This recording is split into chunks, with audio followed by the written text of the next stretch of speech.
So the judge had basically three matters, two from the arson incident and then a probation violation.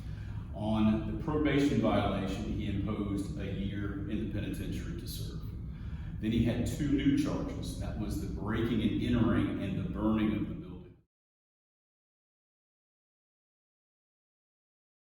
On the burglary, Mr. Flint received a 15-year sentence, but it was suspended in its entirety. On the arson, the judge imposed a 5-year sentence. Now, those are all run consecutively, meaning they are stacked together.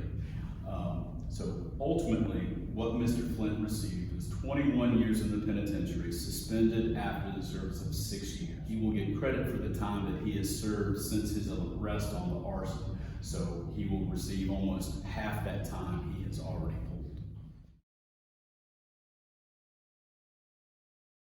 It does not match the loss that this community suffered with the burning of the old school building.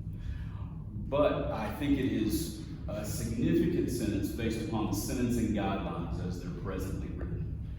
Now, this is no mere property crime. This had a profound effect on the community. But the reality is the sentencing guidelines define this crime as simply a property crime. And so the judge was at the upper end of those sentencing guidelines, and he was right in the middle of the sentencing guidelines for the probation violation. So based upon my experience in the courtroom with this type of incident, it's a significant and a reasonable resolution. The judge had a lot of different elements to weigh, not only the nature of the crime itself, the pattern of disregard of the prior court order, but also the absolutely present mental health issues that Mr. Flint has been dealing with his entire life. That's very significant. It's always been significant to me and to this office to try to weigh those things and to give opportunity. There were two different requests for restitution. One was from an insurance company for a little over $37,000. Another is from the community orchestra for $500. So what the judge did, you saw me arguing.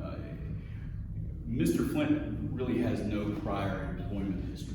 And to believe that during the course of probation, however how long, that he could pay $37,000 is really just setting him up to fail. It would not be accomplished. So what the judge did is docketed a civil judgment for the larger amount, but did not make that a condition of his suspended sentence. Meaning that if the insurance company wanted to collect on that, they would have to go through the civil realm, but it's already been proven that he's liable for that amount. 60 days before his release, we're going to be coming back before the court to take a better idea of what the release plan for Mr. Flint will be, so the court can fashion those terms of probation with even more specificity. It's hard to read a roadmap right now for his release approximately 3 years from now. And so there, at some point when we know the release is coming, the court retained jurisdiction to address those particular needs with more specificity at that time.